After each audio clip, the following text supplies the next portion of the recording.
Welcome to the Lift Oneself podcast, where we break mental health stigmas through conversations. I'm your host, Nat, and we dive into topics about trauma and how it impacts the nervous system. Yet we don't just leave you there. We share insights and tools of self-care, meditation, and growth that help you be curious about your own biology. Your presence matters. Please like and subscribe to our podcast. Help our community grow. Let's get into this. Oh, and please remember to be kind to yourself. Welcome to the Lift Oneself podcast. I'm your host, Nat, and I want to thank you for being here. And I have a wonderful guest where we're going to do a really deep dive because we were talking before the recording. So I'm looking really forward to this conversation that we're going to get into. And before that, Emerick, could you introduce yourself to myself, give me a little bit more detail about you and the listeners before we go into this deep dive? Hey, Nat. Thanks for having me on your podcast. I'm super excited about this hour coming up. So I'll give you a quick 1-minute summary of what's going on in my life. I'm originally from Germany, where I lived the first 25 years of my life. And I found Kundalini Yoga around when I was 20. Before that, I was smoking a lot of weed. And then suddenly, this yoga journey opened me up to, ooh, there's more out there. I can feel high without being stoned and lying on the sofa and not getting anything done. That's exciting. So with 25, I decided to move to India. And I was like, oh, I'm just going to go to India and explore. That was like the thing to do. And then I ended up staying in India for 20 years and living there and, starting a family and raising my kids and really having the deep India experience. So there was a lot of space for meditation, a lot of space for yoga, a lot of really deep internal work. And then just recently, 3 years ago, I moved to Mexico because my ex-wife is Mexican and we decided we wanted to have the kids have an experience here in Mexico and experience the Mexican roots. And so now I've been living for 3 years in Valle de Bravo in Mexico. And like I was telling you in the beginning, living in this beautiful spring climate all year round and really, really enjoying having made this choice. Wow. Now I'm even more curious to get into some dialogue about the different environments, because from Germany to India to Mexico, those are like very significantly different environments weather-wise, but also culturally. Yet I'm Oh, yeah. sure there's a lot of similarities that make it see that we're much more closer connected than we are separated. Before we do that, will you join me in a 2-minute mindful moment so we can ground ourselves and open our heart for the Most certainly. and for the listeners, as you always hear me with my spiels, safety first. So if there's any prompts that would jeopardize your safety, please stop and just fast forward over into the conversation. So Amrit, I'll ask you to get comfortable in your seating. And if it's safe to do so, gently close your eyes. And you're going to begin breathing in and out through your nose. And you're going to bring your awareness to watching your breath go in and out through your nose. You're not going to try and control your breath. You're just going to be aware of the rhythm, allowing it to guide you into your body. There may be some sensations or feelings coming up, and that's okay. You're safe to feel. You're safe to let go. Surrender the need to control. Release the need to resist and just be. Be with your breath. Now, there may be some thoughts or memories that have popped up, and that's okay. Gently bring your awareness back to your breath, creating space between the awareness and the thoughts, and dropping even deeper into the body while keeping that awareness on your breath and allowing yourself to just be. Again, more thoughts may have popped up. Gently bring your awareness to your breath, beginning again, creating even more space between the awareness and the thoughts, and dropping even deeper into the body, keeping the awareness on the breath and allowing yourself to just be.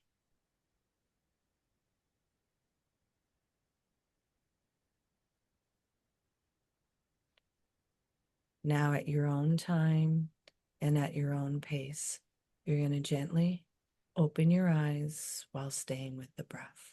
How's your heart doing? My heart is doing great. Thanks for asking. So tell me a little bit about how life was in Germany and what had you make the move to a totally different continent and culture and language. Oh, wow. Things were so different before I had my India experience, just because it was so dominant, right? 20 years living in India. I mean, it comes with you could probably write a whole book on it. But then I went back to Germany. We ended up living there for 2 more years before we moved to Mexico here. And we ended up getting locked down during COVID. Mm. And that was just so rough. The Germans are so good in following rules. And, like there was a lot of rules during COVID. And guess what? Everybody was following the rules. And it was so strict. And there was no going out. There was no social contact. There was no, like really the biggest thing I realized about my own Germanness, because this is something fun. I'm going to do this as a little anecdote here on the side. When I'm in Germany, I'm the least German guy out of all the Germans, right? And I was like, oh, you guys are so German. This is ridiculous with your being on time and this precision and this and that. But when I'm outside of Germany, I'm always the most German out of everybody. So that is just like a little side effect. But being in Germany and being in this strictness, that's what the Germans are great at. The Germans are great at getting shit done and organizing stuff and having like 100 rules and following the 100 rules. I think really the only culture that is more intense in that level than us Germans is probably the Japanese. But the Germans are a pretty close second. And so there's a lot of benefit in that. I mean, Germany is a great country to work in. If you are going to work and you're getting stuff done and you're on the computer and at 9 o'clock, everybody's available. And, like you can go to a shop and it's supposed to open at 9 o'clock. It's open at 8:59 and 30 seconds. I mean, it's just great. You can plan stuff, lots of fun. But on the other hand, also very limiting. As you're getting more disciplined and more structured like this, it narrows you and you start getting stiff and you start resenting things because it is not human to live like that. It's very effective to live like that, but just not very human. So you mentioned for the Kundalini. So some listeners may hear, okay, he was talking about getting high, yet once you started doing Kundalini and really diving into meditation and regulating that nervous system, you spoke of an inner high, getting high off your own supply. So can you let the listeners know a little bit more of what your experience is with that and let them see a sneak peek? Because some may not even know what that experience is. I do, yet I'd like to hear what your experience is with it. Yeah, it's a fascinating subject. It's something, I think the most common relationship mainstream people have with it is the runner's high, right? If you've ever been a runner or you ever gotten a little bit even into running, if you go running and you train your body for 2, 3 months to actually have that, strength build up, or when you were younger, and you can go run 10K run, you get this internal high. And that's why runners keep running. That's why they wake up at 5:30 in the morning to go running in the dark in -5 degrees. And you're like, are you insane? Why would you do this to yourself? Right? But they get this high from it. And so that's something your human body can do. Maybe another common thing is when you're just really happy and your heart opens and you have this really loving experience. For a lot of us, we know that maybe in sex, when we're connecting with another human being, unfortunately, because it is so unconscious, this is much bigger in the beginning of any relationship than 10 years into it, when it really should be the other way around. Yeah. But we all have had those experiences, maybe when we were 16, 17, 18, or whenever, like this, when this deep, profound connection is there. And so these internal pathways are very human. That's what we have the capacity to experience. Kundalini yoga and meditation, and really many other paths of yoga and meditation too, and Tai Chi, and I mean, like sacred, Indian medicine and traditions and shamanism, they all have these techniques where you're using your breath, your body, and the whole human process to have a deep and profound experience of connecting with the infinite and connecting with that there is more out there. And so one of the cool things I like about Kundalini yoga is it's a discipline which has been practiced for over 5,000 years. And, there's been a lot of yogis before us who have practiced and refined and added and changed and adjusted and really fine-tuned this machine. And it really works. So if you don't understand any of the stuff I just said, but you want to experience it, go find a Kundalini yoga class, commit 100% to the exercises, do it, do the breath, do the singing, do the mantra, and then have your own experience. Don't believe a word I'm saying. Yeah. That's what I tell my clients all the time. I'm like, I could tell you all the things that you want, yet your mind will argue it because you don't have the lived experience. Yet once you experience something, you can try to argue yourself that it didn't happen. Yet once it's happened for you, it's truth for you. So a lot of times people are trying to replicate other people's story rather than create their own story and really understand the physiological aspect of our body. Because what you were explaining is for those that are science heads, it's chemicals that are being released. Like sex, it's oxytocin. And when we have oxytocin, it makes us feel real good. And oxytocin is another chemical that helps with labor and birth and life to proceed. There's adrenaline, there's endorphins, there's cortisol when we have fear. So there's epinephrine. So there's all these chemicals that we can activate internally, yet we just haven't been taught the method of activating those things. We've just been really geared on activating cortisol with fear and stress, like you said, in the regimental German aspect of thinking that you're a system of productivity rather than humanness and experience life and have that connection. Before we started recording, you said that there was something that you recently started to, that you recently had an experience with, and that was in the realm of psychedelics. Are you willing to share what that Oh yeah, I would experience? love to. I mean, it was such a profound and life-changing experience. And we all, have heard about psychedelics, right? If it's LSD or mushrooms or MDMA or whatever. And very quickly it all gets clumped together as, oh, drugs, and drugs are bad, right? Which is very much the conditioning of our society. And it's so interesting because it throws in, heroin and cocaine and alcohol and all these heavy duty destructive drugs, which are really bad for you.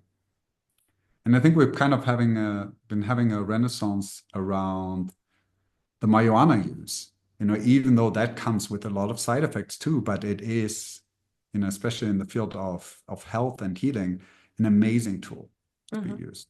Mm-hmm. And so mushrooms have been around longer than we as humans have been around. And these psychedelic mushrooms are very common, actually. They're everywhere. They're part of the life around us. And ancient cultures have used these psychedelic mushrooms for spiritual journeys, for connection with spirit, for going high and connecting And I think with the development of the modern world, we pushed all that aside, right? Ooh, this is crazy, and all this shamanistic healing stuff and all that non-scientific la la la can't be true because we can't prove it in the laboratory. But then really, when you really deep dive and take a look at it, you recognize how this whole natural approach, this whole approach which has been there for thousands of years with our ancestors, is actually much more scientific than this current scientific model we have, where we're in our baby steps, right? Where we're just figuring stuff out. I mean, we can't even understand how the human body works. But we're just, we can do little cells, and now I can do a little bit of chromosomes. And it's great, right? I mean, there's a lot in there. I'm not dissing science here. I'm just saying, hey, like, let's allow both to come together. So this should a little bit as a preference in my experience I had just recently with the mushrooms. And it was life-changing. And it was in a therapeutic setting with a guide who was there with me during the process. And it allowed me to go so incredibly high and connect at such a deep, essential level with the universe, with the creator, and experience myself as one, and not just as part of it, but as unity with it. And it was such a profound, life-changing experience that I came out of it really saying, like, oh my God, I need to do more in the world. I need to give more back to the world. I want to be a kinder person. I want to, have more uplifting relationships. And so it gave me so many positive things to work with in this integration phase, right? Because it's not about going high. This is the interesting thing in working with mushrooms or any of the other psychedelics. What's much more important in the process is to go high and have the experience, and then take that with you into our human experience. Because although we are spiritual beings coming here on this earth to have a human experience, this connection, it's not about escaping from our humanness. It's not about getting away from the pain, the emotions, the suffering, the heaviness of the human experience. No, that's why we came. That this human experience is really this special and unique thing. My spiritual teacher always said, like, you guys don't understand it.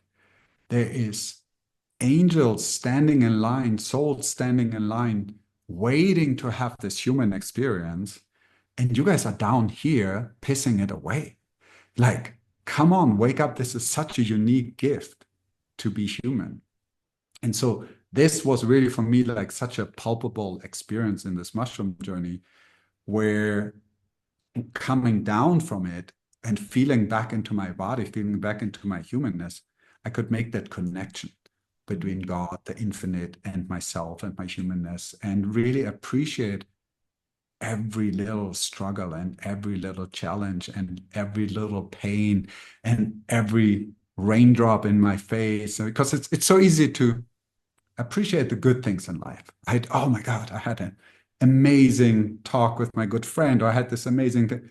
But to appreciate the pain is much more challenging, right? And to really embrace it, and to come to the point to say, this is just as powerful and as human as these wonderful moments. And I'm going to stop judging them, and going to stop saying I only want beautiful and positive experiences in my life, and I'm not willing to experience the pain and the suffering. And then something really interesting happens. The moment you mentally connect that piece, or you say, I'm embracing the full experience, now suddenly you only have amazing stuff happen to you. You stomp your foot and your toe is bleeding, and you're saying, oh my God, this helps me to be conscious and be more grounded and be more aware of what's going on. And then you take care of your toe.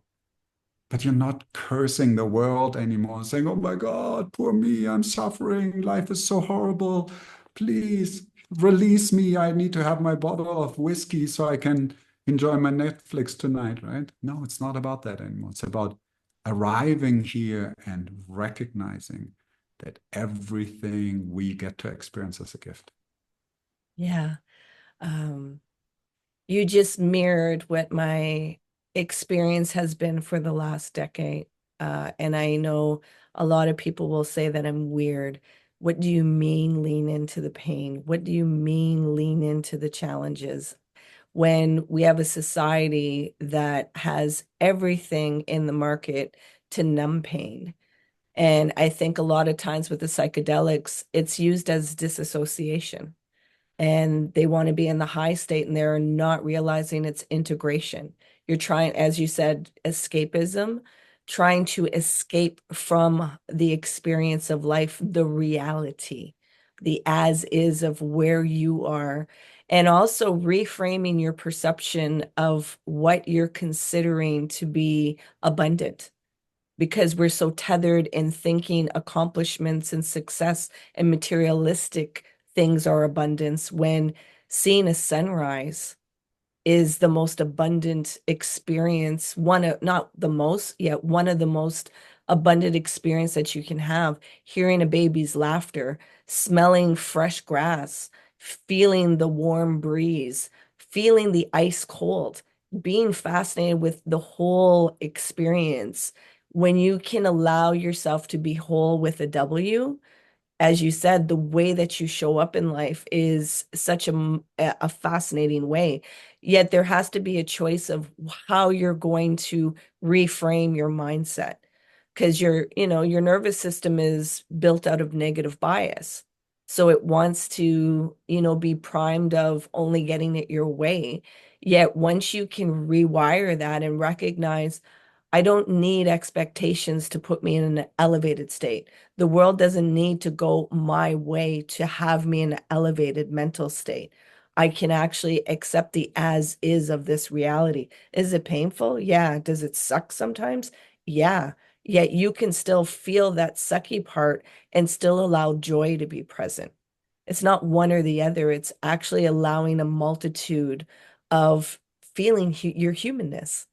And so I really appreciate you explaining what that psychedelic aspect, and for some that they're hearing mushrooms in this world, and I know it's really a big hype for psychedelics, it's psilocybin that he's referring to. And so being able to use that, because a lot of times people are using the psychedelics as a party drug, as an escapism again, as a way to disassociate, to take the edge off of the pain, the edge off of what reality is. Yet when they have to come back into their reality, there becomes sometimes a significant depression, because there's missing that integration. And that's where it can be very harmful for people. That's why it's, I think, very important that you're around people that have your best intention, not the best intention of profiting off of people. It's actually the best intention for the collective in the community. Yeah, and I want to jump in there because this is such a powerful point.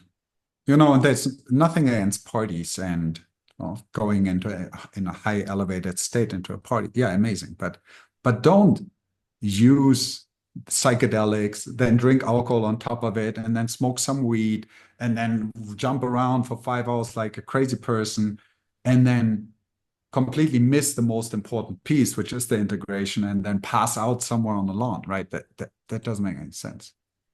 Do it in a ritualistic setting. Do it with a guide.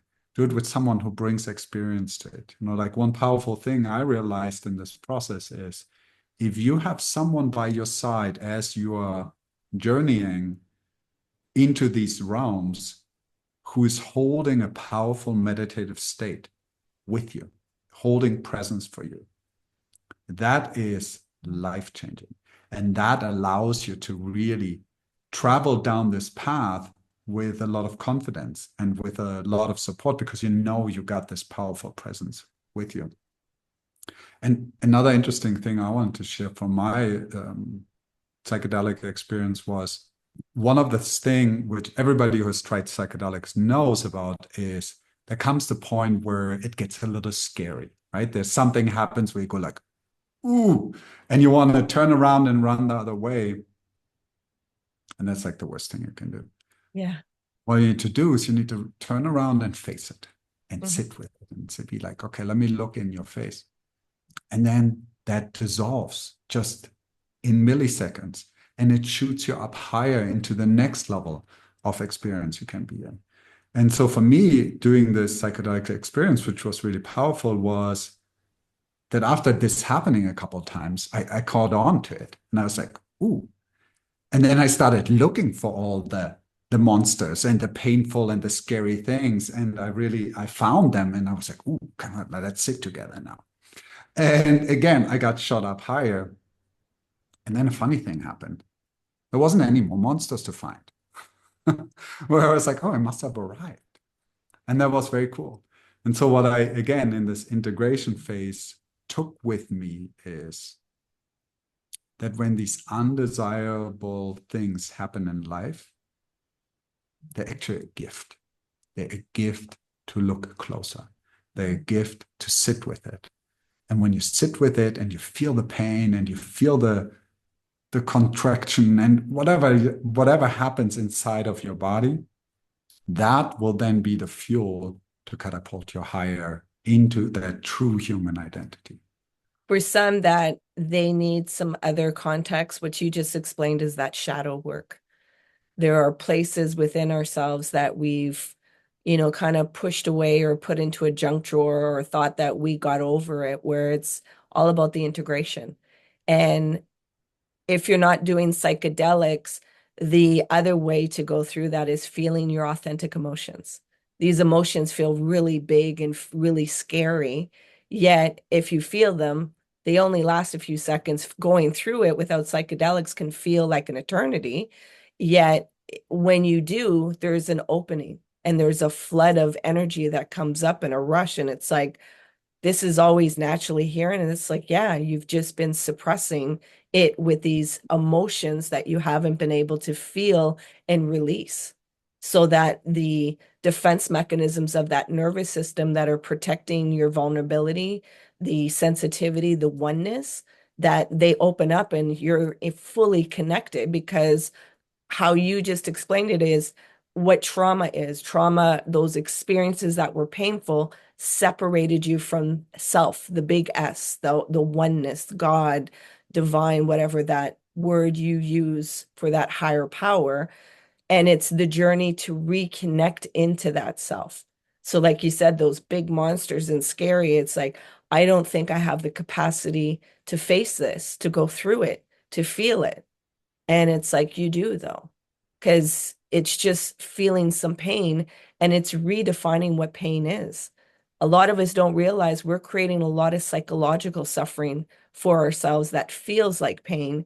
And we don't even realize we're the one doing it. We think it's on the outside from people's judgments, people's perceptions, people's authority, which some of it does have its contribution. Yet the empowerment is recognizing you have the choice of how you're going to view things, how you're going to perceive things.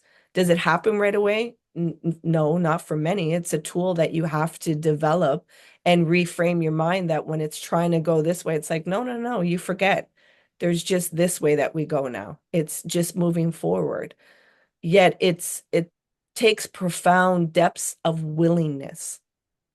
And it's a simple term, and it's not complicated. It might be complex. It's just being able to practice it continuously. Yet the gift of psychedelics is it opens you up very quickly if you're willing to, and you have a really great guide to hold that space to let you know you have the capacity to experience this experience. Does that make sense? Yeah, I love it. I mean, it's so powerful. And I think the one thing that came to my mind as you were speaking is, for me, it was always hard to surrender my mind. When you're very mind dominant and very powerful, like you're depending in your ego identity a lot on your mind, how quick you can think, how much faster you might be than other people, how well your mind can control environments, how you know everything, how you know exactly when 5 minutes have passed or when half an hour has passed, and your mind counts everything. And it becomes very big part of that identity. And I think for people like me, I think if you want to generalize it, it is probably more with male or very masculine human beings, because women can also be very masculine in this mental approach, right? In this very ego-focused approach, in this very like, feeling is for weak people, right? It's this lower thing of, no, we don't feel, we don't want to be like and I say this very much on purpose, like a little girl, because really the little girl is like such a beautiful manifestation of this authentic, pure connection with life, right? And we're using this upside down in a way to put someone down. I mean, it's like, it blows my mind, right? Because we should all want to be like little girls, like that's like the most amazing state you can be in. Now I lost my track of mind, but no, what I wanted to explain is it's this, when we're that stuck in our way of thinking, mind is everything, emotion is nothing. Anytime I feel emotion, it gets in my way. Let me just mentally resolve everything here. That's where something powerful like psychedelics can really be a tool, because it allows to shortcut this path, which otherwise might take 10, 20, 30 years, and you can get there right away. And suddenly you realize, oh my God, I was on the wrong track for my entire life. And I need to reevaluate everything. And that's scary too. I think that's why a lot of people are scared of psychedelics, because they're like, oh my God, now I'm going to not want to be a software engineer anymore. Or I not want to be, like making a lot of money and buying a big house and buying a big car anymore. No, no, no, let's not mess with that. I think I kind of like it. But there comes an interesting part in our midlife where we're questioning these things, where we're saying like, why am I going to work for 10 hours a day every single day and have 1 week of holiday a year? Like, where is the sense in all of this? And I think that's where it all ties together. When you really find that why and that reason, why are we alive in the first place? And when you experience that for yourself, rather than just read someone else talking on it, or listen to what the religion says, or listen to what the new guru from India says about it, or whatever, like, and really experience it for yourself, where you can say, oh, I know why I'm here, I am alive. And that's very cool. Yeah. I think also too, from my own experience, is that you come to see the things that you used as coping mechanisms to kind of soothe the wound, that you no longer need those things. So it shifts your lifestyle, and the things that you thought were needs were actually just wants, in order to soothe that pain, that deep ache of a wound, that you can actually face the wound and be there for yourself, not go on the outside of yourself, that you start creating safety within your body, not trying to grasp it on the outside in this world. Like in a lot of religious texts, the statement is, you're in the world, but you're not of it. And really embodying that, like to really, there's a difference, like, a lot of people are like, I know that. And I'm like, you know what? We all know. And you know what? If that were to work, the world would be so much different. Yet take that knowing and be it. Like, you say to do acts of kindness, and it's like, can you be kind? Can it just be in your being to be kind, so you don't have to analyze it and think of the steps and do? It's like it just opens up and evolves and presents these moments where you might even have challenges to be kind, because the feeling of anger or protection is activated. And what does kindness look like? Kindness evolves. It's not a passive state. Like saying a no to somebody is kindness. But people think it's all opening and just being passive and being walked all over. And it's like, no, like this is not that aspect. It's giving yourself redefinition and allowing you to embody your uniqueness. In a world that talks about diversity, so many people are averse to it. They want utopia. And there is no such thing as utopia. There is going to be pain. There's going to be destruction. Like, People are talking about babies. The birthing process is very painful and ugly and, very violent. Yet nobody really wants to, they think it's all like, oh, kumbaya and beautiful. And it is a beautiful experience. Yet there's a lot of violence and pain in it. Mhm. And we want to just compartmentalize things rather than look and accept it all because God is in all of that. Yet, no, no, no, it's just the beauty part. And it's like, no, God, life is in all of that. Yet, once you can come out of your head and drop into your body and allow your nervous system to regulate and release these BS, which are belief systems, somebody put me onto that because I used to say the BS for bullshit. Yet, really, the bullshit is the belief systems that keep you imprisoned rather than be curious of what's beyond this belief that I have. How do I experience life in the unknown and that uncertainty? And the way that you described your experiences is exactly that. And I thank you for, being vulnerable and sharing that so that it helps somebody else to be curious about it, yet also be informed. And I highly, when I talk about party drugs and not using it in that way, we all go through our phases. When I was in my teens and my 20s, I had a very colorful life, very colorful. Okay. Some of it I want to be like, oh my gosh, was I really like that? Yet I have those experiences because now I hold a space of non-judgment because I've experienced it. I have radical compassion because just like me, you're not aware of certain things.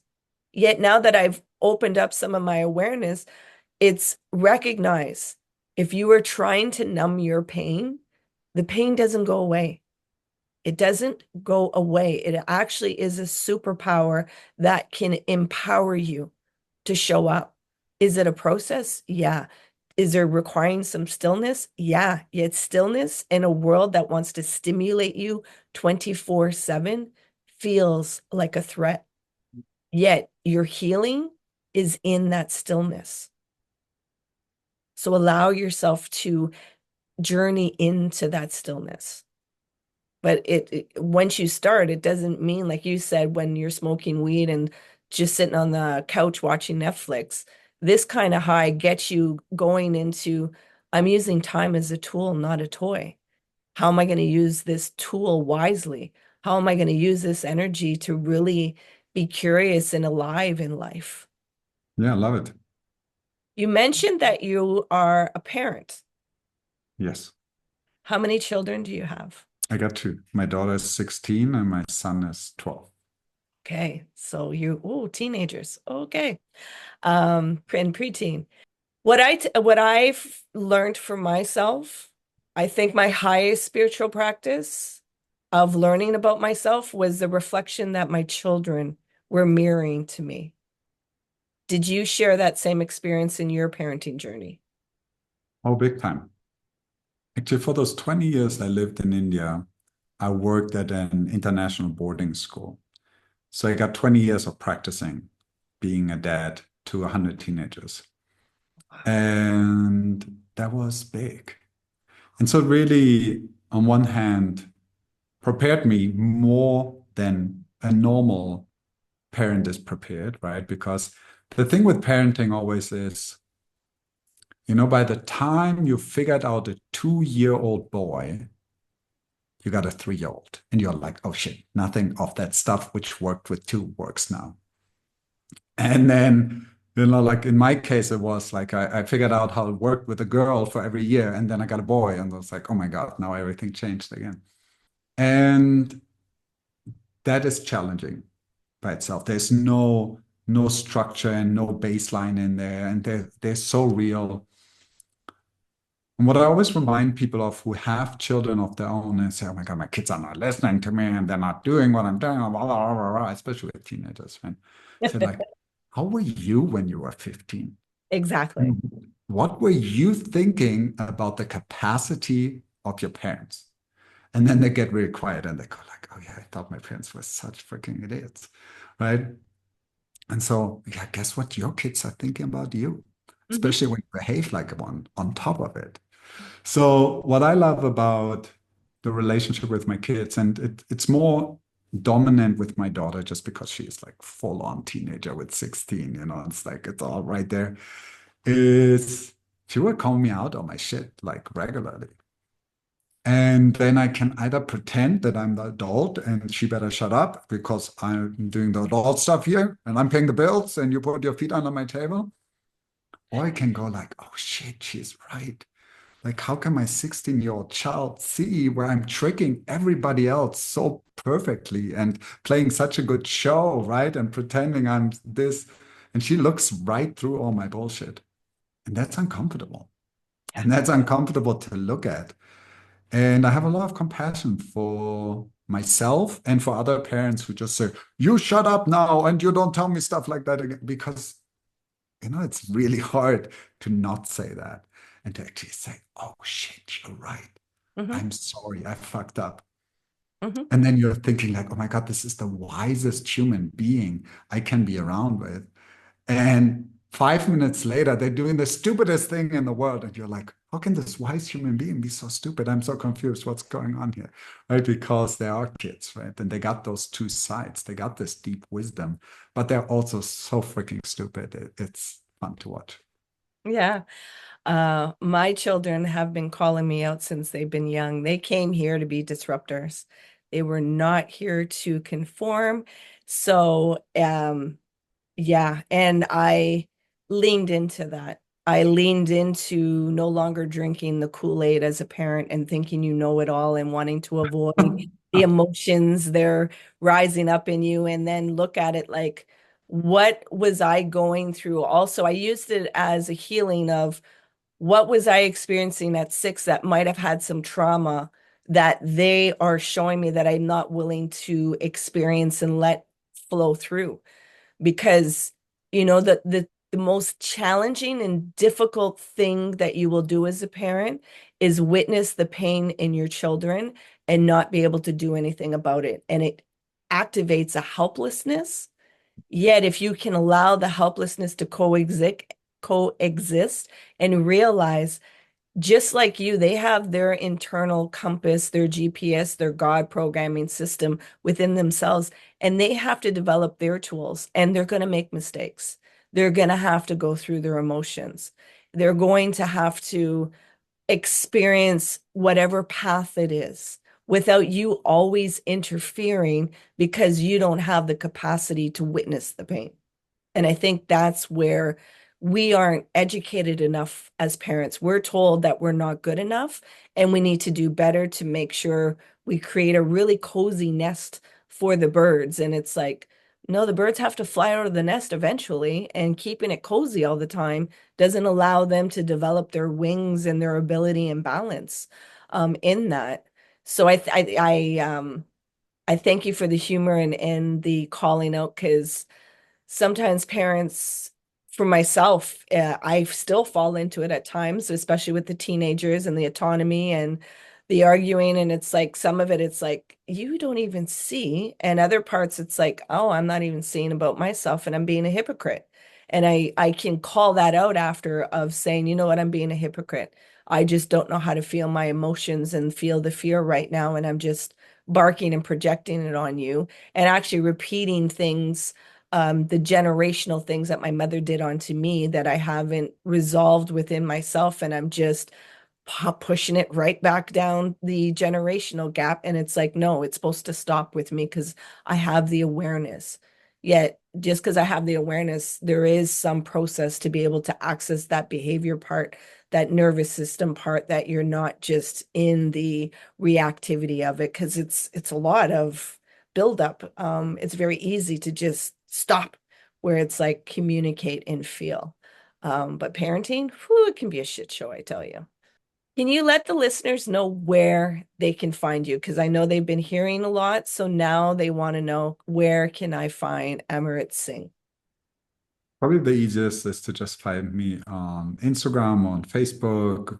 A more fun place is to find me on TikTok and write me. If you want to know more about me or you want to connect or you feel like you feel like some sensation of, oh my God, I need to connect more and deeper, just write me a message. I still manage all my own accounts. I respond to my own messages. It's not that I'm getting a lot, so it's very easy to do for me. And I really want to invite people to be open and to connect. If you feel like you have something important you can share with me, share it with me, reach out. Like, we're human beings. We're meant to connect with each other. We have this amazing tool of the internet where you can just type in my name and 5 seconds later you can send me a message. I mean, this is something, we didn't have 10, 15, 20 years ago. So let's use this tool. Let's use this tool to create connections, see how we can uplift each other, support each other, and just start a communication and start those conversations that are so important for us as human beings to experience ourselves. So all that will be in the show links. And at any time in this conversation, if there was, the raising of your hair, or you're getting goosebumps, or it felt like an aha, that's your limbic system letting you know that Amrit has something for you.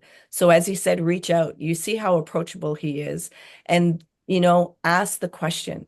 You have no idea what opening there may be with that connection, yet you have to take that first step.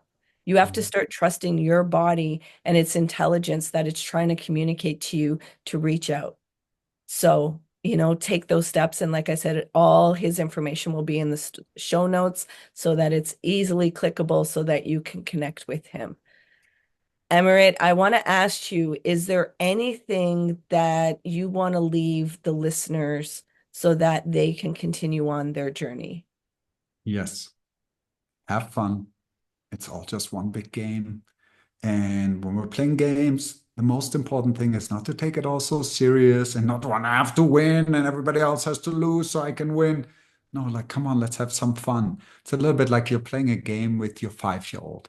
Not going to just crush them and be like, yeah, I won again in Monopoly. Like, let them buy something too, even if they don't know the numbers or whatever. Like, it's all one big fun game. And I think the more we can remind each other of that, and we can recognize even when we see someone struggling or someone making mistakes or treating us badly, and we're just saying, oh, it's just part of the game, like, I don't have to take it all so personal.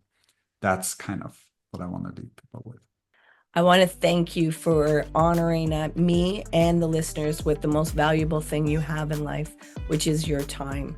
So thank you so much for being here, for having this deep dive, and thank you for the light that you shine in the world. It is deeply appreciated, and I thank you for being here with us. Thanks for having me, Nat, man. Please remember to be kind to yourself. Hey, you made it all the way here?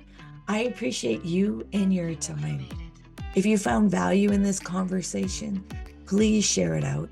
If there was somebody that popped into your mind, take action and share it out with them. It possibly may not be them that will benefit, it's that they know somebody that will benefit from listening to this conversation. So please take action and share out the podcast. You can find us on social media, on Facebook, Instagram, and TikTok under LiftOneSelf. And if you want to inquire about the work that I do and the services that I provide to people, come over on my website, come into a discovery call, LiftOneSelf.com. Until next time, please remember to be kind and gentle with yourself. You matter.